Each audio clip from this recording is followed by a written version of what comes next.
Please take your seats quickly, ladies and gentlemen. Thank you. Hello, ladies and gentlemen. Welcome to Tennis Weekly with Joel and Kim, sponsored by DownloadTennis.com. On today's Tour Catch-Up, Iga picks up her 8th title of the season. Felix delivers in Florence. And Andrei Rublev moves closer to the ATP finals.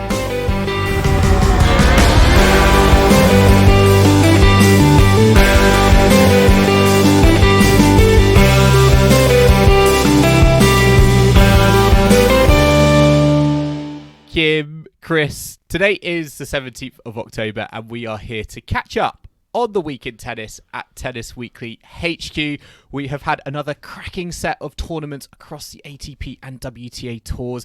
Iga Swiatek has won her 8th singles title of the season. Andrei Rublev has also collected his 4th singles title. And guys, it is well and truly baby season because Gael Monfils and Daniil Medvedev have both welcomed in babies with their respective partners. Gem's life is thriving. I know, and I think that's probably my highlight of the week. I think Gem's life, giving birth to another Gem. They're now a trio, I guess. I was wondering if they were going to call it Gemma or something. Or was it Gem's life now? Gem's life. Yeah, they've got the baby called Sky, so maybe they'll incorporate that into the name. What a letdown. Why couldn't it? I feel like it could have been like, Gem's life, baby. Gemma. Yeah. Gemsy is quite nice if it begins with a Y. Yeah. Yeah. They've missed that one. But still happy for them, are we, Kim? They obviously took, Rafa's wife gave birth and now everyone's following suit. So what babies will be born next week in the world of tennis, I wonder? I feel like Gael Monfils and Elina Monfils, they're the sort of couple I feel... Would they create an Instagram account for their baby? Bit like Not immediately. Not immediately, I reckon. Daughter. I reckon they would start by saying no pictures. They do a few teasers of the baby face, and then it will maybe a family YouTube account. That's where I think they're headed. Yeah. So far, we've just got a little hand of the baby. So we'll see how open they want to be. But yeah, certainly we enjoy following them on the old socials, don't we? I'm fully expecting as well, come 20 years time, when we're still recording the podcast, obviously, we're going to be talking about this baby as one of the next big hopes of tennis, right? Yes, definitely. I'm not sure to which bit we'll be agreeing. Well, Leo Borg is playing out in Sweden this week because it's the Stockholm Open. So, as an example of a tennis child, often does run in the family. So I hope to see him there, Kim. I'm hoping to see him. I'm there later in the week, so hopefully I'll be able to see a bit of Leo Borg in action, and that will give us a taste of what the baby Sky might be doing in 20 years. So before we get on to the action from last week, my highlight's been, the babies. Gotta love a baby being born. Chris, do you have a particular highlight from the past week on tour before we get into the movers and the shakers and the winners? I do indeed, Kim. I could not believe a match that I saw which had 9 match points were saved for Arthur Rinderknech against PCB, and it was 7-6, 18-16 in the third set, and I don't think I've seen that many match points saved, and the quality was very, very high. Thoroughly enjoyed that one. And I think what I liked most about it was that, obviously I don't like the fact that there was some tragedy for Arthur. His grandma passed away, but he said that he felt like he was playing for something bigger.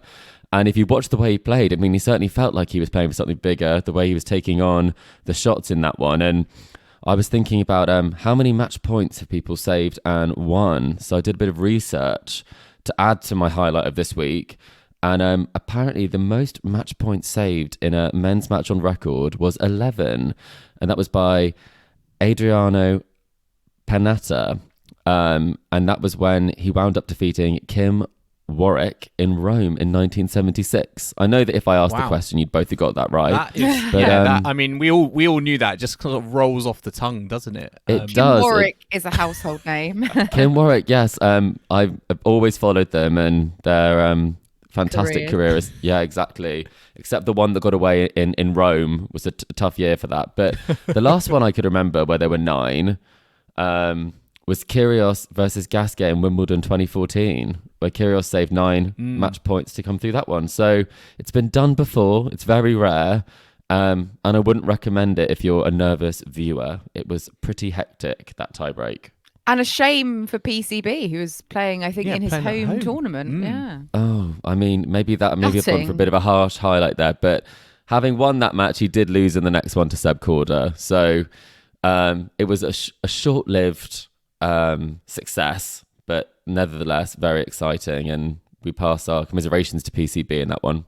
I still don't know. I mean, we'll get onto it in a sec, but what did you guys think of the court colour or the combination of colour on the Guillon Open tennis court? Like orange and this sort of grey, like outside. To me, that orange was like clay court orange on a hard court, and I was struggling a lot with it. I felt when I was sort of watching tennis through the week. You didn't like it? No, it I was didn't, a hark no. back to, the Linz WTA tournaments of old. It was the exact same colours, and it brought back familiar memories of a place that Daniela Hanchikova saw much success. So I spent many a day watching that tennis tournament. So I wasn't shocked by it. It did feel quite old school, because I feel like there's a trend at the moment that we're going towards this sort of Laver Cup, like black on black, like Bit video court. game like. Yeah, I feel like it's like very smart and professional, but I feel like there is a bit of room for creativity. But yeah, for me, it was, I don't know, it was a little bit too jarring for me. I don't think orange and grey particularly goes. That was I don't mind the orange or the grey, but just not together. But yeah, I'm with you on that one, Joel. But tell us, apart from the court annoying you, is there something you liked about the last week on tour? Anything at all? It is actually sort of related to Arthur Rinderknech, and it is concerning the French number 1 spot, because at 34 years old and 3 months, Adrian Manarino has become the French number 1. He's 42 in the world, has had a pretty good season. It's amazing. I think, all these players are just, going very deep into their 30s and playing, very, very solid tennis. And yeah, Manarino now French number 1. And it just got me thinking, and again, question for Tennis Weekly HQ is that a good or bad thing? He's French number 1 and he's outside the top 40. I think back to the days when, we had Monfils and Simon, Gasquet, Tsonga, all there or thereabouts in, the top 20. Lucas Pouille, as well. Lucas Pouille. We have come on leaps and bounds, I feel like, for the worse since then. I mean, I think the French players want to be where the American players are at the moment. They've got so many. And yeah, French tennis has really been struggling of late. I mean, who have we got? Corentin Moutet is a young up-and-coming... Gaston. Yeah. Gaston.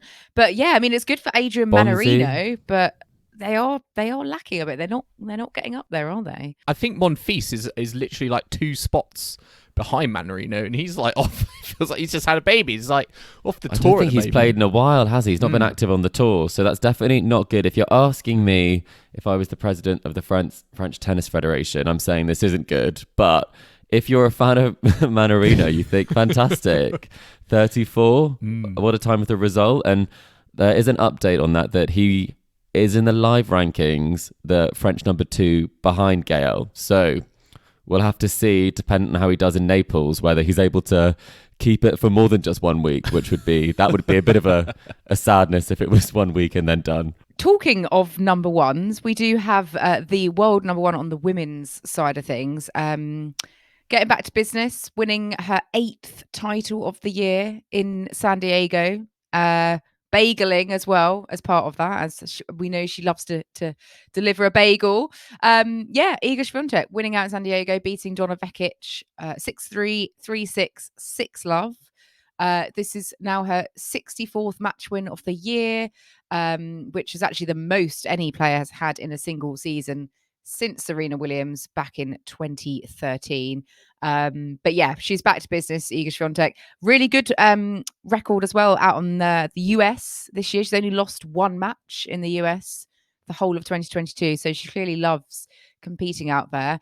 But what did you both make of this victory, her week out in Southern California? I think for me it was an interesting one, because there was it wasn't, I feel like, the best setup for her. She'd just come off winning in Europe, flying out all the way over to San Diego. It was for me a bit of a kind of a peculiar choice. And some of her matches in the build up to the final, she was really just sort of getting the job done. It wasn't like the imperious Iga Swiatek I think we've seen at some tournaments. She dropped quite a few sets across the week. For example, against Pegula in the semi-finals, Qingwen Zheng as well in the second round. But yeah, for me, it really kind of clicked with that win against Coco Gauff, and then in that third set in the final against Donna Vekic, we really did see, I think, glimpses of her, at her best. For that reason, why she is world number one. But I wouldn't necessarily say across the whole tournament we saw, that kind of Swiatek that I think we've seen just go out and out, just dominate a tournament from start to end. I think there were some vulnerabilities there based on the kind of the circumstances and the situations that she was in. I think the rain as well didn't really help the tournament kind of get going. I know there was a few kind of issues with scheduling, but still a very good performance for Swiatek, and again, it just shows how difficult she is to beat. Even though I didn't feel she was playing at 100% the whole week, she still came out as a champion. Yeah, I was impressed by the fact that she hadn't obviously lost in a final before, and so it's quite rare for her to get herself into that situation, especially on the WTA Tour and then coming to the US. I wasn't necessarily sure what her motivation would be to play so quickly after playing in Ostrava. It seemed like quite a quick turnaround, and if I was her from a scheduling perspective, I might have skipped San Diego and headed to Guadalajara because it made a bit more sense to have some time off. So she's not playing Guadalajara, is she, as well? She isn't. No, she isn't. So that was a bit of a surprise to me. I think we thought from a scheduling perspective that might be why she didn't want to go back for the Billie Jean King Cup, potentially. Did she just want that surfboard trophy? Who wouldn't? In her trophy? Is it a working surfboard? Can she take that out? Well, she put it on the ground on the tennis court and jumped on it. It looked like a surfboard. If it looks like a surfboard, it is a surfboard. Anything could be a surfboard. But she certainly rode the wave of the tournament, I think, and she managed to problem solve. And that's what I'm most impressed with this week from Iga, is that at times she's had some sort of difficulty in some of the matches, and she had a similar thing in Ostrava where it wasn't all plain sailing, and even in that final against Krejcikova, there was a real challenge and a problem-solving sort of mindset that she took to it. Like, she pretty quickly, after losing that first set to Jessie Pegula in the semi-final, she figured it out. She got her game back in order, and she did the same thing, as you said, in the final, where once she is tested, she tends to come through pretty easily. It was 6-1 in the third set of her round of 16 against Zheng. It was 6-2 in the final set of her semi-final, and then 6-love in the final set of her final. So although they were 3-set matches, I actually think they are more impressive, than potentially a quarterfinal against Gauff, because if you watch that match against Gauff, I think she didn't necessarily get off to a good start, and I think she almost thought she had to play, and you do have to play your best tennis against the world number one, but she just went for a bit too much. And I think that potentially that's where she lost that one. So another great week for Iga, another title. Is the tour now boring? Is it? Are we just wrapping up towards kind of the Iga Swiatek procession in Fort Worth, do we think, given the results we've seen, even now, when she's been made to work, and think she's still kind of coming through in flying colours? Because I'm sort of intrigued by Guadalajara this week, because Iga Swiatek isn't playing. Have we got to that point where it's Iga Swiatek and everyone else? Potentially, I think looking forward to the end of season championships, if you look at the qualification list, I'm not sure anyone has anywhere near a decent record against her. She's dismantled all of those players, and I think every single kind of other year we've had great kind of head-to-heads. We've had players who, or if it's been an open field, everyone's had a shot. Whereas this, as you say, it does seem like it's Iga versus everyone. Well, clearly Caroline Garcia will be her biggest competition, I think. But she's got a good record against her. Quite, exactly. She beat her in Poland, wasn't it? Yep. Yeah, I think it's the fact that she's dropped a couple of sets like this week. But that does give some hope to others. But like you said, when you look at the actual contenders who will be in that field, some of them, of late are not in the greatest of form. And yeah, I do see her as a cut above, especially like that last set of this final, for example, against Bekic. Bekic was not playing badly. I think she'd only had like one unforced error, and it was like 5-love to Iga. So she just massively upped it when she needed it. And what can you do? I mean, obviously Donna Vekic had a great week herself, some fantastic wins, but was there as a qualifier. But yeah, I think it's sensible of Iga to probably miss Guadalajara. She wants to be fresh and fit for the big one. And maybe the courts in San Diego, this just suited her better and her schedule. So she's not playing this coming week. But yeah, she's got to be an out and out favourite, surely. It's a bit scary, isn't it? She said in her post-match interview she thought she was going to peak around 24, 25. How old is she? There's still a way to go. 21? Is she 21 still? I think she 20? is, yeah. Oh, yeah.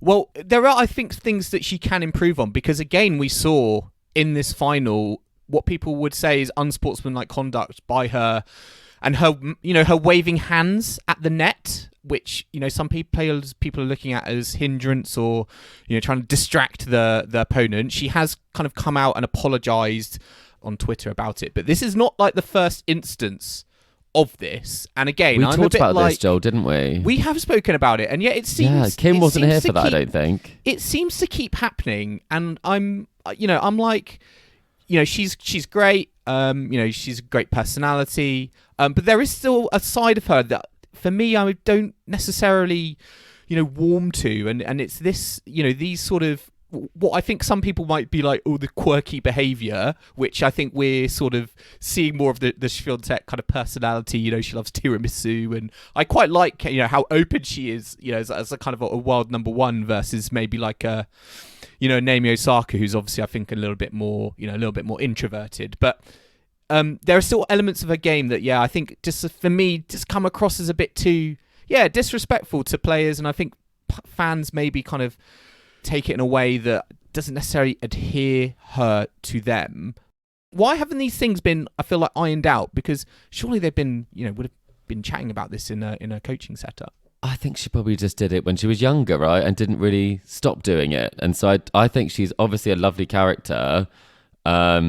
And so I think it's kind of crazy how tennis Twitter and kind of the outrage about this and about this relating to her character, when the things that some men do on a tennis court, and I won't name names, but there's some bad behaviour out there. She doesn't swear. She doesn't dispute anything. She behaves in the absolute most professional manner. And she just waves her hands around a bit the net and loves the tiramisu. I think we should cut her some slack. She's not trying to do anything and she always loses the point. That's the key. Always loses the point when she does that. So yeah, I was going to say this hand wave against Beckett, she didn't win her the point, did it? So not that it's. I'm still. I'm still a bit like. I don't think it should be. I don't like it. I don't think it should be on the tennis court. Yeah, regardless. It was unnecessary. It looked weird. Like I felt very awkward watching it. Yeah. Yeah, I agree, and I don't like tiramisu at all. So I obviously couldn't be friends with her. I could imagine if Danielle Collins had got to the final, who lost to Vekic in the semis. If I was her and like, Swiatek was in a hand wave, you just know Collins would have just taken none of it. And even if she had lost the point, she would have probably like complained to the the umpire around just being very distracting. I don't think that's fair on Danielle. I reckon she would just smack the ball past her and wouldn't even think about it. That's the new Danielle Collins reaction. It's not all about the come on. It's firing the backhand down the line, the hardest backhand you've ever seen hit, and then she just sighs and looks at her racket as though she's just hit the worst error. Like it's nothing. So I think it's I think she needs to stop doing it. I think we're all agreed. It's very odd. And the fact you need to apologise for it is probably a sign that you probably shouldn't be doing it. It feels very juniors, It will come with time and learning. She's still very, very young, isn't she? So not making excuses, but that's the sort of thing that you do learn from, and don't always get right the first time. Elsewhere in San Diego, we had Coco Gauff and Jessie Pegula winning the doubles title, so they're the top seeds. Coco Gauff still doubles number one, I believe. doing well, capturing another title together. She did lose the number one ranking, She did. unfortunately, Oh, to Siniakova after Siniakova and Krejcikova took home 3 of the Grand Slams this year. The 3 that they played, they won. I swear the women's doubles ranking is like a hot potato, because I remember even like last year it was going between Mladenovic and then it was Krejcikova. Mertens had some of it for a time. Siniakova had some. Timea Babos, literally every week it seems to be a different person. But okay, well, apologies, Coco. You're not number one anymore. She was very recently, though. Very recently, she was number one. Former number one. We had also on the WTA Tour this week, just gone, the Transylvania Open in Cluj. Some fantastic fancy dress on show there. Joel's favourite tournament. I'm surprised you haven't Joel. asked me to dress up. I mean, this is giving me actually Halloween Tennis Weekly inspiration. Maybe we should all If we dress go, up. Joel, if we get Tennis Weekly to go, you have to be that guy who's dressed up as Dracula doing the presentation. I want to get a Jacqueline Christian cape. Is that, where can I buy that? Is that available at that? Any fancy dress shop in the UK, now's your time. This is the window where this Hey, in stock. I think Cluj or the Romanian Tennis Federation, they should be making a shop and putting that on there, all branded. Merch. I think merch, 100%. We can What get her to happened sign in your Cluj? cape. Yeah. Yeah. Well, what was there actually? What did tennis happen? there? Sorry, was there tennis? I'm not sure. Anna Blinkova won. She became the 5th qualifier this year to win a WTA title. She beat Jasmine Paolini in 3 sets in the final, 6-2, 3-6, 6-2. This is her first title for Blinkova. So, yeah, really good week for her. And she's going back into the top 100 as a result of this win. She has been as high as 54 previously. But yeah, qualifier storming to victory. Had some tough wins throughout the week against Potapova and Kalinina. But yeah, getting the job done against Paolini in the final. Has anyone else notable been a qualifier that's won this season? This season? Anyone? Oh, scratching my head. I think someone in Cincinnati won. Yes, was there someone? Yeah, I think they did it as part of a renaissance. yes, that does ring a bell. It does, doesn't it? Yeah. So, Garcia in Cincinnati. Anyone else remember any of the other qualifiers to win a WTA Tour this year? I honestly don't. Chris. I was hoping to add Donna Vekic to that list because I feel like Sloane in Guadalajara, maybe. Like that was a very know. Halloween laugh there. Ha ha ha. It was indeed. We had He's in Cluj. Yeah, Bernarda Pera in Budapest won title. Anastasia Potapova in Istanbul and Tatiana Maria in Bogota.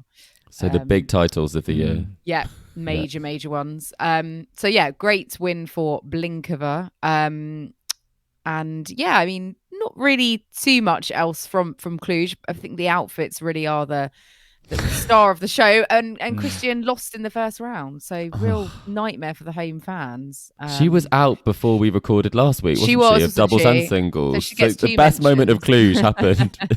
She gets last 2 mentions Monday. for that. Yeah. Let's move to the ATP side of things, because we did have we mentioned it briefly with the 9 match points with Arthur Rinderknecht and PCB, but we did have a 250 out in Ijon, if I'm saying it correctly, out in Spain, which Andre Rublev won. He took home the title, straight sets against Seb Korda in the final. That's his 4th title of the year. And he's sort of getting his points up in advance of the ATP finals to boost his chances of qualifying. So, yeah, he's sort of hopefully peaking at the right time of the year, getting his matches in and getting his wins in so he can aim to be in Turin. But yeah, what did you make of Rublev this week? You know, he had some solid wins over the likes of Dominic Thiem and Tommy Paul. Yeah, capturing his 4th title of the year.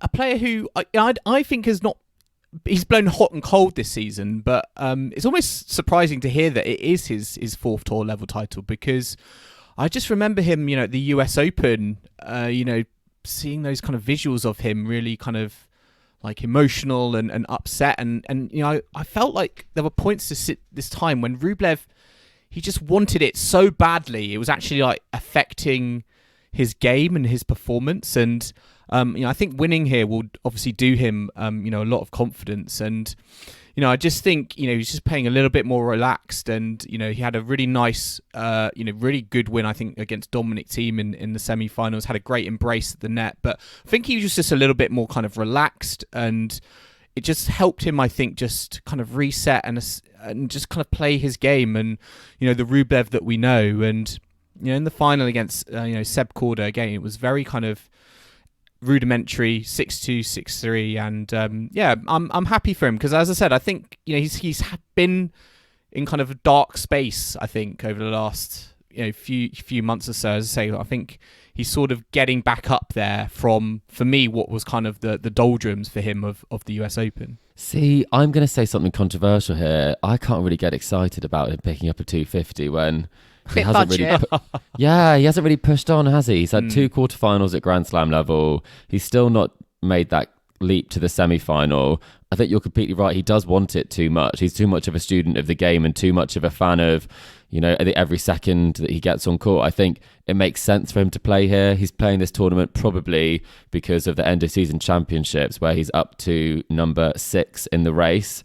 And there are only 7 spots, isn't it? Because of Djokovic, exactly. So I think he's here. He needed to pick up the title. He obviously lost, I think it was last week, to Tsitsipas in Kazakhstan. The level that he played was pretty high, but I mean, we've seen him play a high level at big tournaments. So, Chris, are you demoting him from like the king of 500s to now like the king of 250s, along with? I think he might be in the Casper Ruud zone. Ooh. They might have had but then we can say that there is hope, because if you become the king of the 250s, you also become the king of the Slam finals.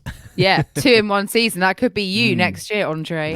Exactly. What are we thinking about Dominic Thiem getting to a semi-final? Is he back? Is this the start? I mean, if this is his best kind of run since returning? Do we have great hopes, or the fact that he managed to beat Marcos Giron and Francisco Cerundolo and João Sousa, that's not really anything to go by?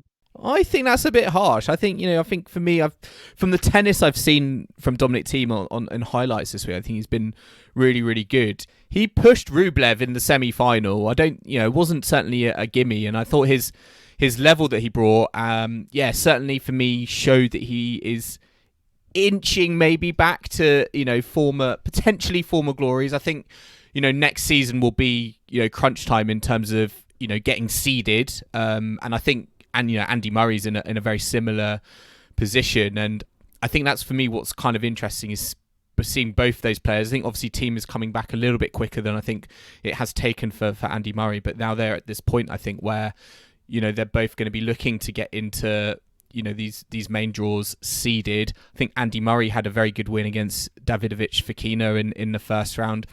Lost to eventual finalist Sebi Korda in the quarters. So yeah, for me, both of them I thought played a good level this week. Yes, maybe you could say a little bit about the caliber and the level of their opponents, but for me, I certainly thought they brought good level to the court. I mean, you can't turn your nose up at getting wins because that's what he needs, but is he anywhere near having the nerve that he had before? We talk about the fact that it's been a sort of a good run for him here. He's still outside the top 100. He's at 131 in the world. So it's something where it's not been the season that he wanted or the comeback he'd wanted. He was aware it would take time, but I don't think... Do you think it's taken longer than a lot of us would have expected, or do you think he's frustrated by that, or do you think like it's just natural to want it to happen quickly because you've been in such a terrible place for so long? I think he really, when he had, I think it was the 5 straight losses or whatever it was to start off with, including kind of at challenger level, I think a lot of it was to do with the lack of belief that he had. Obviously match practice is important, but seeing some of these matches where he was down quite badly in a couple of them, and it really wasn't pretty, especially in that he was putting those painful Twitter posts up, being like, "Oh, I'll keep trying." Yeah, it's a lot, and even in this tournament, like I think in that round of 16, it was, it is not like the team of old yet. Like you do get some good plays, But I think against Rublev, it never looked like Rublev was ever going to drop a set in that one. And at 5-4, serving to stay in it, I thought, well, team's not going to be able to hold it together here, and he didn't. So I might be a bit harsh. I do think that he's going to set himself up for a much better 2023, but he's not shown me much evidence that he's going to be challenging for the majors like he previously was. Will he ever get there? That's the $1 million question. We hope so, though, don't we? We hope so, yeah. It would be a shame if he didn't. Another player who's had a lovely week out in Italy is Felix Auger-Aliassime, capturing his second ever singles title. Which always puts a smile on my face after his trials and tribulations to get his first. He beat JJ Wolf in the final, 6-4, 6-4. Felix was pretty comfortable all week, only dropping one set along the way to Oscar Otter in the second round. But yeah, great win for FAA. Again, he's got his eye on the ATP finals. He's, I think, into 7th in the race, so he's in the last spot at the moment. Once you take out, he's playing like Novak. He's in the last spot. I think he's playing Antwerp, Basel, and Paris. I think he said. Yeah, so, he's certainly aware of it. Trying to do a big push for the last spots, which I think he's just taken off Taylor Fritz, who did have the last spot. So yeah, it's all gonna potentially change. But good title. Indoor hardcourt again. Because he won Rotterdam earlier in the year, didn't he? And yeah, picking up another one on the indoor hardcourts. I mean, he was the top seed. Had a sort of fairly routine week, really. Any surprises with this one with FAA winning another final? I think is the biggest one. No, always a surprise without any drama. Yeah, exactly. I think he's playing with a lot more confidence, and it's great, I think, to see him just sort of realizing his potential a little bit more. I think particularly in these match day situations in finals, given his record going into the season was just so terrible. Yes, he was up against JJ Wolf, in a final, who would have been a very kind of surprise finalist for many. But I think he served very well across the week. I think a player like JJ Wolf sort of plays into Felix Auger-Aliassime's hands in terms of, he's an American, he has his cap backwards, he loves to hit from the baseline, and go toe to toe with your opponent. And I think that sort of fed into Auger-Aliassime's kind of sweet spot. I still think there's a little bit of a question mark on if a player comes with some variety, angles, spins, moves Auger-Aliassime around the court. I think that for me is where he's more vulnerable. But certainly when he's toe-to-toe with his opponents in these kind of ground straight rallies, I think we've seen across the week that he is able to just kind of assert and impose himself, a lot better. And against these sorts of opponents, it's paying real dividends. I was pretty impressed with the level that he played, especially against Musetti. Musetti in front of a home crowd, he was hitting some really great shots. He was really fired up in that one. Potentially the occasion got to him a little bit, but I think that Felix, if he is able to kind of keep up this sort of form, and bear in mind he did take out Djokovic at the Laver Cup, I think if he qualifies, he's my outside pick for the end of season finals title, because it tends to go to someone a little bit who's on under a roll. The radar. Yeah, like we've had Sasha's won it. I think Team won it as well. He didn't have a major at that point. Tsitsipas, Dimitrov. It doesn't always go to the person you think it will at the end of the season, and he's peaking at a good time, I think. So Rublev winning a 250, you're like completely expecting that, very easy for him. But we're all very excited about Felix Auger-Aliassime winning a 250. I am. I think it's Felix, he's not picking up 500s for fun. That's never been his narrative.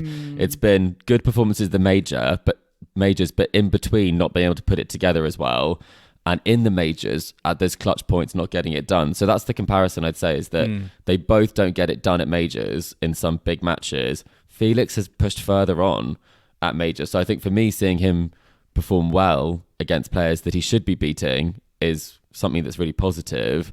But for Rublev, it's can he beat Medvedev at a slam? That's what I want to see. The answer is still no, more Correct. or less. Yeah, exactly.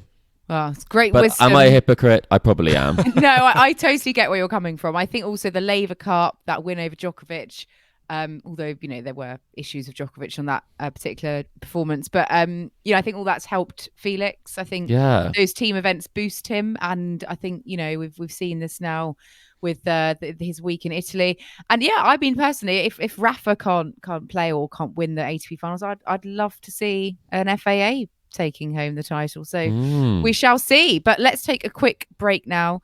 We'll be back in the second half to talk about Tennis Australia's decision not to lobby for Novak Djokovic to be at the Australian Open next year, Patrick Mouratoglou's new coaching partnership with Holger Rune, and also looking at all the draws this week, including the first ever WTA 1000 event in Guadalajara. So do not go anywhere.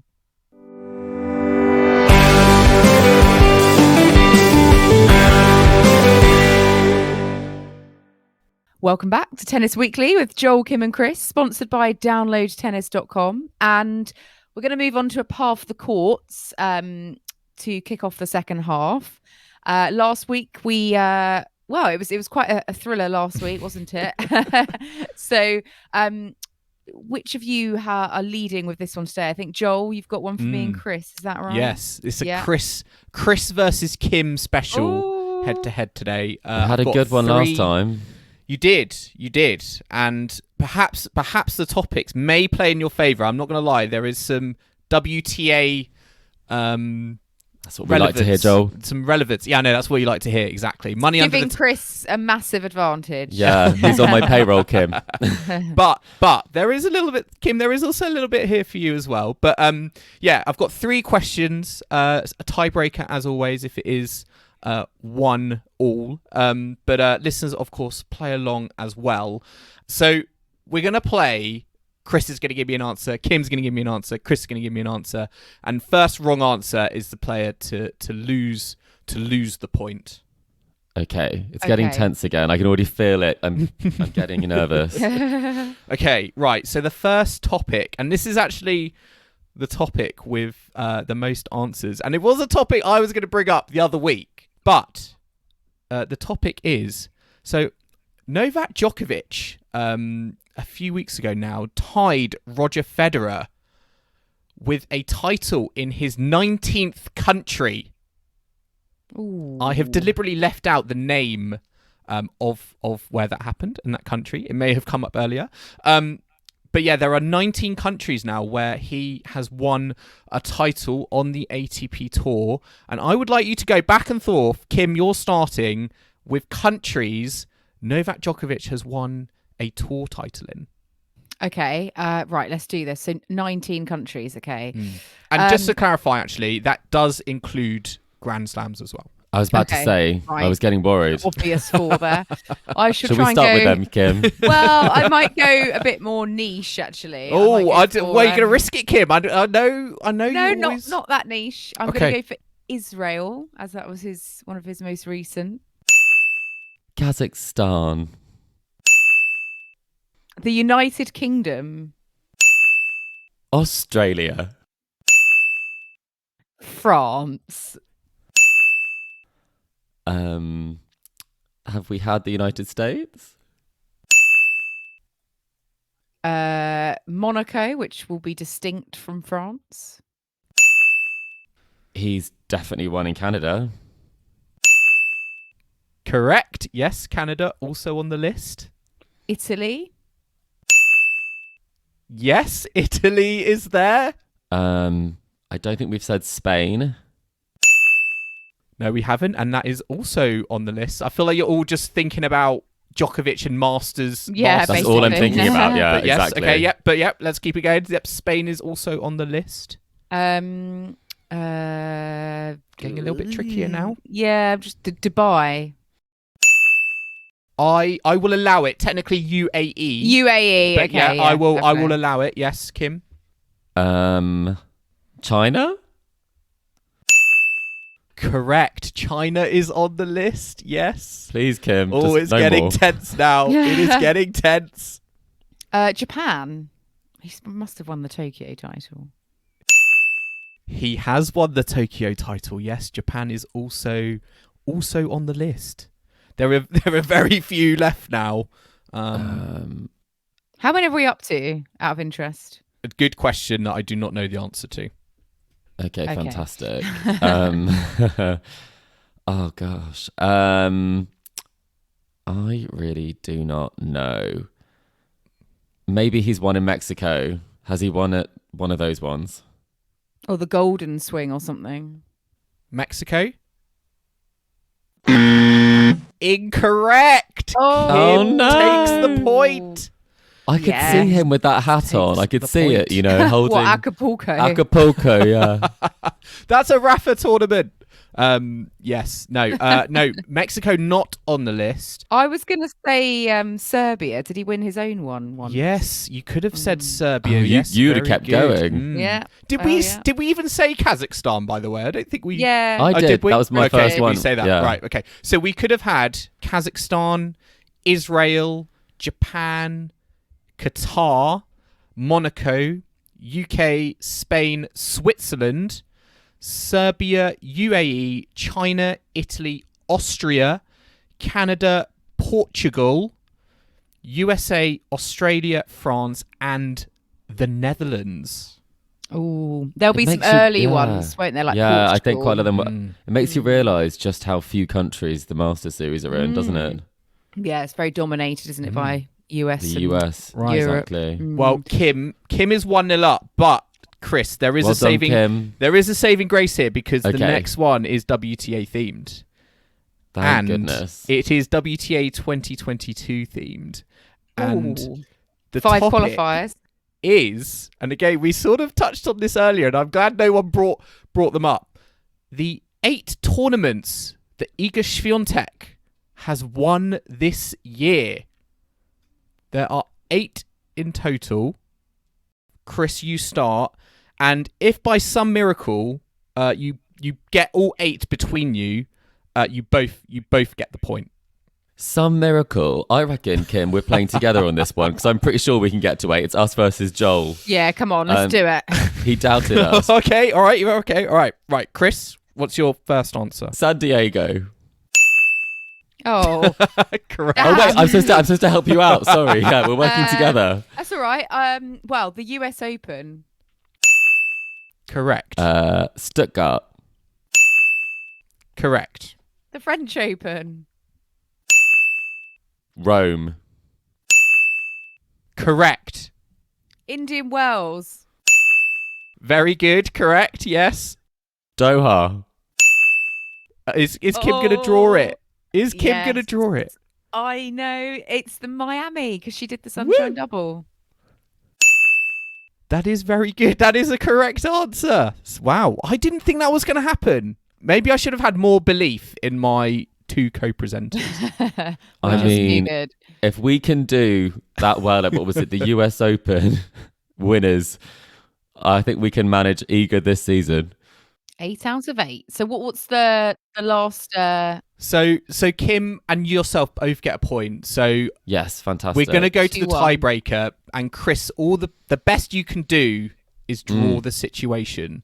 So Love it's that for currently me. 2-1 to Kim. And this is going to be the final topic. And Yes. Kim gets to start. It is Emma Raducanu's coaches. Oh Lord. good. Okay. God. Since she sort of burst onto the scene. Yeah. Yeah. Okay. Let's go with that. Okay, There are 4 I've got on my list here. Okay. Right. So the first one would be Andrew Richardson, who, in my opinion, she probably should have kept because they won the US Open together. Correct. Yes, Andrew Richardson on the list. I am going to say, and I hope I don't get in trouble for this at this stage, but I think Nigel Sears was her coach in 2021. That is a correct answer. Before Andrew Richardson, yes, Nigel Sears is on the list. I was so worried with that one. Okay, so I'll Kim, say it's the back to you. obvious. Yeah, I'll say the obvious. Dmitry Tursunov, who's recently parted ways with her after a short time. There's one more. Torben Belts. Torben Belts, correct answer. Yes, another draw. Wow. It came down to the first question. Djokovic, number of countries he's won a title in. But yes, you got all of them. Tursunov, Belts, Richardson, Sears. So again, you split the points, and I think we're much better as a team, Kim. Kim That's takes what I it think. 3-2. Woo! I thought Emma had another coach though. I thought she did. I think in addition, but she tried out another coach, but it was never official. Yeah, maybe so. I think she did a few kind of little trials. I think she was. Yeah. Yeah, exactly. Oh, it's like roulette, isn't it? Coaching roulette at the moment with everyone. Yeah, I think it was moving Yannick shit. Sinner's former coach. I was going to say Oh, Ricardo Piatti. Yeah, that was Trial. I was tossing up between that and Nigel Sears, and I thought, you know what, Joel's he won't allow it. He's gonna be a stickler for the rules on that one. Well, let's have a look at this week's mailbag, Tennis Weekly mailbag. So we had James on email asking us how we thought about Andreas Seppi not getting a wild card into any of his home tournaments, essentially, Florence or Naples. So Seppi is retiring, but the Italian Tennis Federation did not give him a wild card to either of those events, saying to him that it would have been a waste to give the wild card to a retiring player. So James wants to know if we had been the tournament director of either of those tournaments, would we have come to the same decision, or would we have given him the opportunity to play? That's a great question. Yeah. Joel, do you want to kick us off? Yeah, I'm disappointed. He's given a lot to Italian tennis. Over his career, he's been a great player. He's been a great ambassador.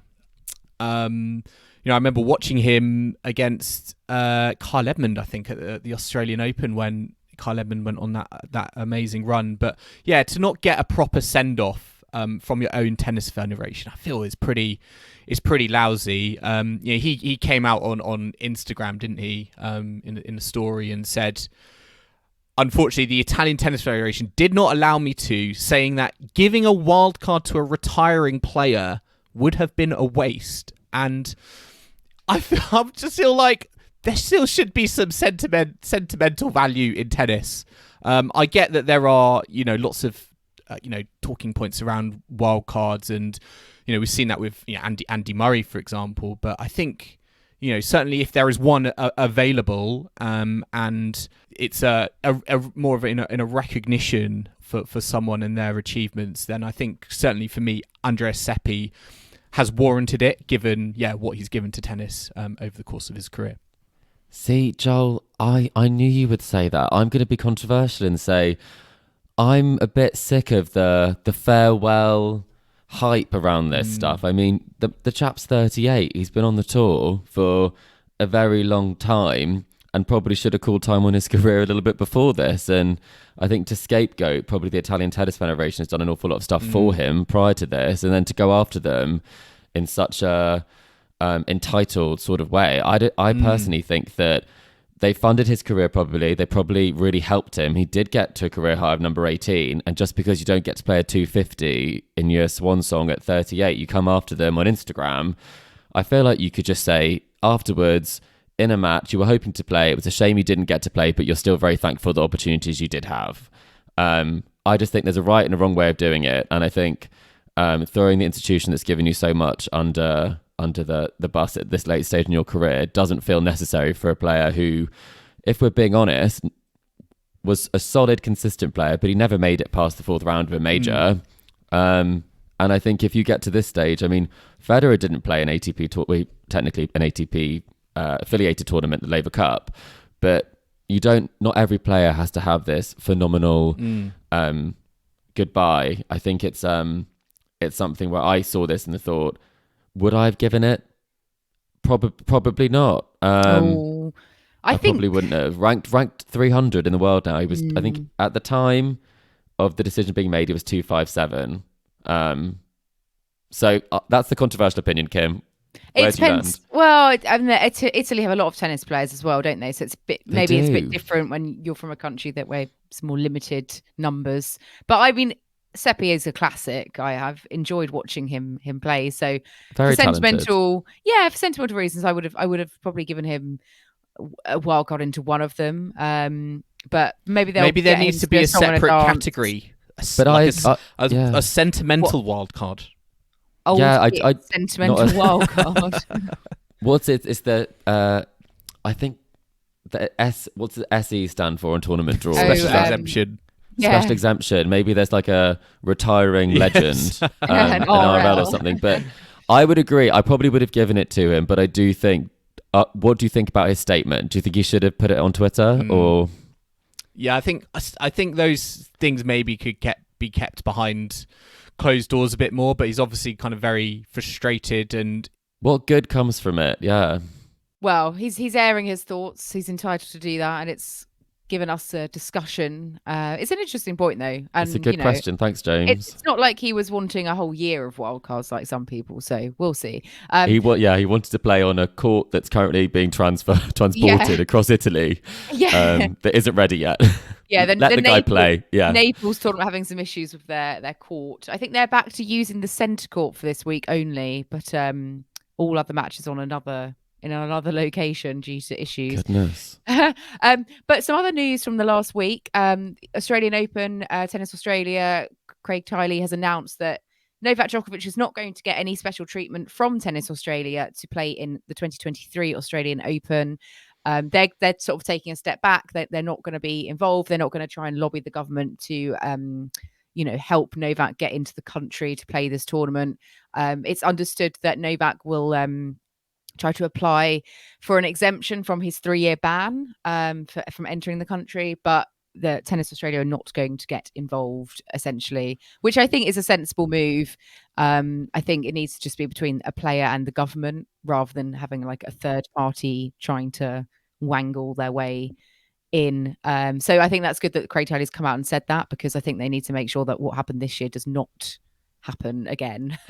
I have this bad feeling that something will kind of like that happen again, because this for me is it feels very much like a, I don't know, for me it's very much like a snail's pace, versus I guess I feel like where we're at with society, and I understand the background and what happened last year, and I think everyone wants to see, I mean personally I do, want to see all the best tennis players compete if they are allowed to in the Grand Slams, and I think it would be a shame if someone like Novak Djokovic wasn't able, to be there. I think interesting choice of words though, Joel. Able to be there. Everyone is able to be there.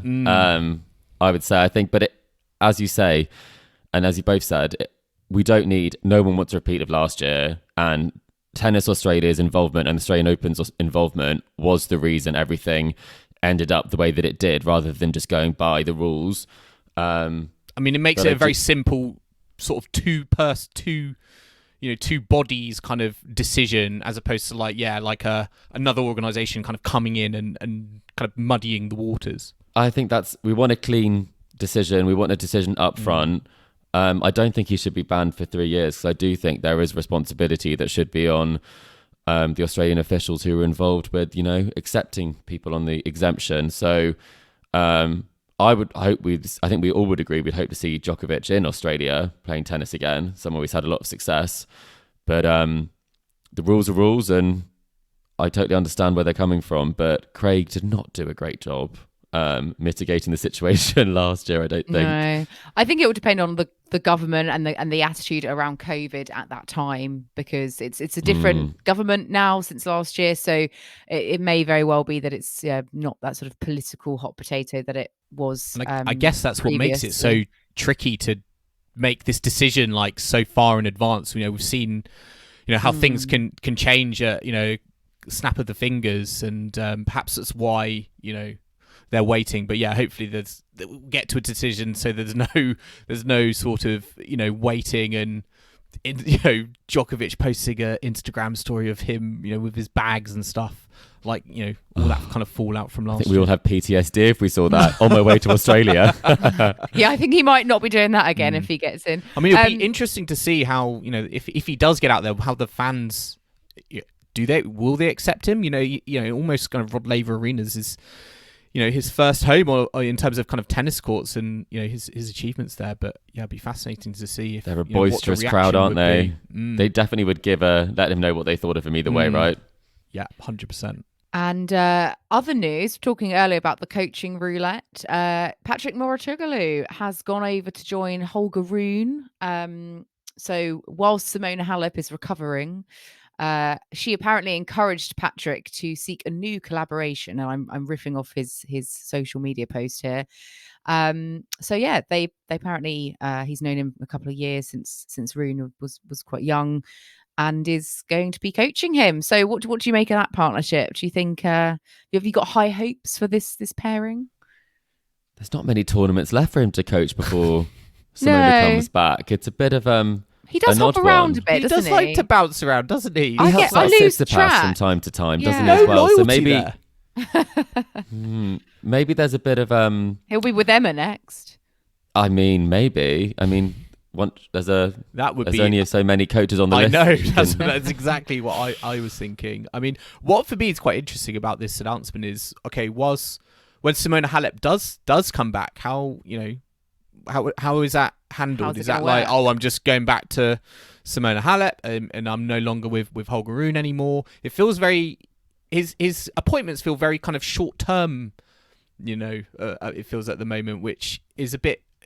I guess when he has all that kind of credibility, you as a player, you're going to want to kind of clamour for as much of his time, as possible. But for me, it's like almost he's working on these kind of short-term appointments, jumping from one player to the next. And I personally want to see him more, working with Simona Halep. I feel like they were doing well together. I was a little bit skeptical to begin with, but I thought they produced some good results together. I know he could do, I think help with Holger Rune, particularly maybe with his maturity, on the tennis court, maybe his approach from a mental side. But it's a tricky one.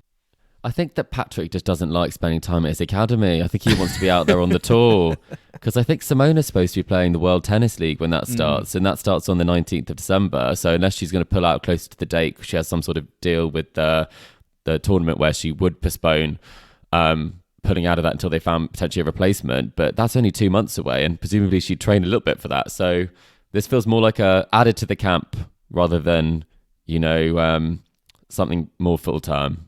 And looking ahead to next week, this week, I should say, we've got the WTA 1000 event in Guadalajara. We've also got ATP 250s in Antwerp, Stockholm, which Chris is going to. Very exciting. And also in Naples. As we mentioned, Naples are having some court issues at the moment. It's amazing. I mean, understatement of the year. Yeah.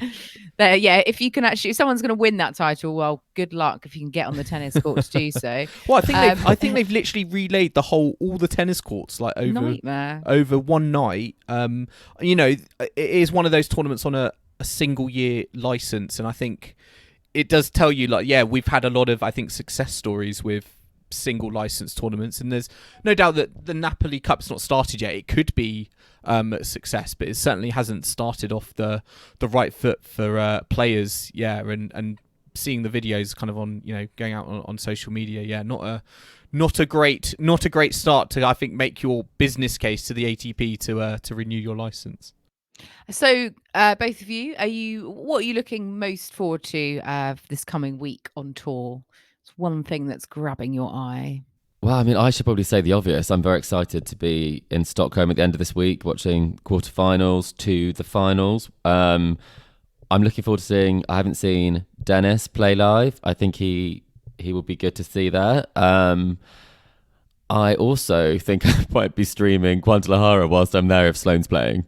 My highlight is going to be watching Caroline Garcia get back to winning 1000 events again, and seeing what Leo Borg might be able to do against Tommy Paul. I think it's quite fun that he's in the draw as a wild card. I mean, I will actually say I am got my eye on the European Open because Jack Draper is returning from injury. He beat Jensen Brooksby today 6-1, 6-2. So impressive. And interestingly, apparently he's working, or he's got Emma Raducanu's former coach in his box this week working with him, which could be an interesting link up. But I'm interested to see how he gets on. Dan Evans won today as well against Greek Spor. So a few Brits there. Andy Murray did drop out, not an injury related issue, but I'm interested to see how the Brits get on, particularly Jack Draper.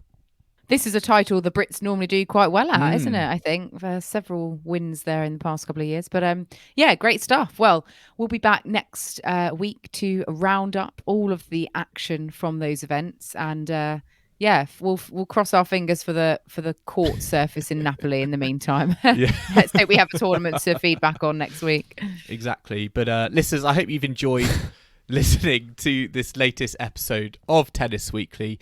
Remember to subscribe to us to stay up to date on all the action from the ATP and WTA tours. We're on Apple Podcasts, Spotify, and all major podcasting platforms out there. You can also listen to us on the downloadtennis.com app. And if you like what you're hearing, then make sure to leave us a rating and comment on Apple Podcasts or Spotify. And you can follow us on social media or email us. So you can be reached on Facebook, Instagram or Twitter at Tennis Weekly Pod. So do give us a like and a follow if you don't already. Let us know any thoughts, comments, feedback or questions for our mailbag on there, or via email if you prefer, tennisweeklypod@gmail.com. And don't forget to check out our website, www.tennisweekly.co.uk. And we will be back next time at Tennis Weekly HQ for our latest tour catch-up. So I hope you can join us for that. But in the meantime, it's goodbye from Kim. Goodbye. It's goodbye from Chris. Goodbye. And it's goodbye from me. We'll see you again soon.